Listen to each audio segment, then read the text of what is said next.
দুর্বল অবকাঠামো নিয়েই ভারতকে ট্রানজিট দিয়েছে বাংলাদেশ। আশুগঞ্জ বন্দর থেকে শুরু করে আখাউড়া পর্যন্ত সড়কপথ সবখানেই বেহাল দশা। বিশ্লেষকরা বলছেন, এমন অবস্থায় ট্রানজিট বাংলাদেশের জন্য কোনো সুফল বয়ে আনবে না। যা মেনে নিয়েই সরকারের মত, ভারতের প্রয়োজনে অবকাঠামোর উন্নয়ন হলেও সেই খরচ বাংলাদেশেরই দেয়া উচিত। আশুগঞ্জ ও আখাউড়া বন্দর ঘুরে এসে আরও জানাচ্ছেন জান্নাতুন নাইম, ছবি তুলেছেন মুক্তার হোসেন।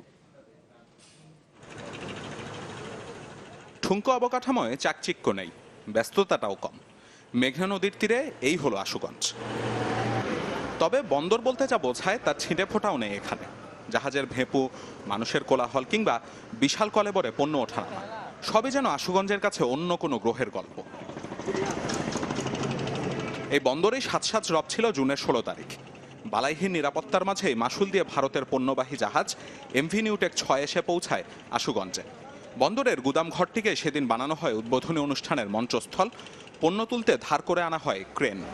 ট্রানজিটের জন্য যে প্রস্তুতিটা প্রয়োজন ছিল সেই প্রস্তুতিটা আমাদের নাই। এখানে অবকাঠামো ক্ষেত্রে বিনিয়োগ যদি না হয় তাহলে এটা টেকসই করাটা খুব কঠিন হবে। এখানে বড় ধরনের বিনিয়োগ দরকার হবে। সেই বিনিয়োগটা আমাদের নদীর নাব্যতার জন্য বিনিয়োগ করতে হবে। আশুগঞ্জ পোর্টকে ডেভেলপ করতে হবে, দরকার হলে নতুন ডকইয়ার্ড করতে হবে। এ তো গেল শুধু বন্দরের কথা। চুক্তি অনুযায়ী ট্রানজিটের পণ্য এরপর সড়কপথে যাবে আখাউড়ায়। আশুগঞ্জ থেকে আখাউড়া সড়কপথের দূরত্ব প্রায় 50 কিলোমিটারের কাছাকাছি। সেই রাস্তাটি আমরা সরেজমিনে পর্যবেক্ষণ করব এবং বোঝার চেষ্টা করব যে এই সড়কপথটি ভারতকে ট্রানজিট দেবার জন্য আসলে ঠিক কতটুকু উপযুক্ত। শুরুর দিকের এই সিলেট মহাসড়কই যা কিছুটা স্বস্তি।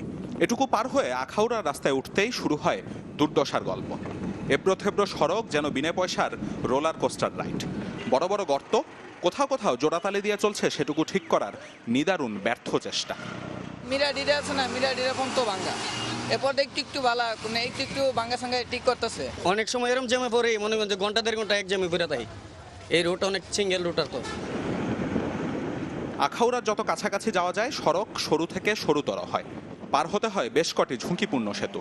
তা দিয়ে পাশাপাশি দুটো ট্রাক তো দূরে, একটি যাওয়াই দেয়। যেতে যেতেই চোখে পড়ে ভরা বর্ষার তিতাস নদী। যাত্রাপথে এটুকুই যা চোখ আর মনের শান্তি। প্রশান্তি উবে যেতে অবশ্য সময় লাগে না। একটু সামনে যেতেই আঁকাবাঁকা সড়কের মাঝে রেলপথ, যাতে গেটম্যান নেই অমন একটি সাইনবোর্ড ঝুলিয়ে দায় সেরেছে সরকার। আশুগঞ্জ থেকে আখাউড়া আগরতলা পর্যন্ত রাস্তা যেটা 2 লেন আছে, এটাকে আন্তর্জাতিক মানের করতে হবে। শুধু 4 লেন না, আন্তর্জাতিক মানের এক্সপ্রেসওয়ে করতে হবে। তো সেটা করতে গেলে আমাদের বিনিয়োগ লাগবে। একটা মত আছে যে এটা তো ব্যবহার করবে ইন্ডিয়া, অতএব ইন্ডিয়া টাকা দিয়ে করবে।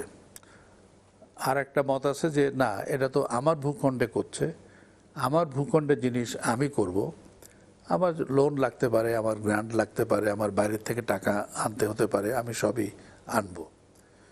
আমি ব্যক্তিগতভাবে দ্বিতীয় মতের সমর্থন করি। অবশেষে চোখে পড়ে সীমানা, ওপারেই ভারত, যে পথের শেষ প্রান্ত সাক্ষ্য দিচ্ছে ভারতকে পুরোদমে ট্রানজিট দিতে অপ্রস্তুত বাংলাদেশ। জান্নাতুন নাইম, চ্যানেল 24, আখাউড়া, ব্রাহ্মণবাড়িয়া।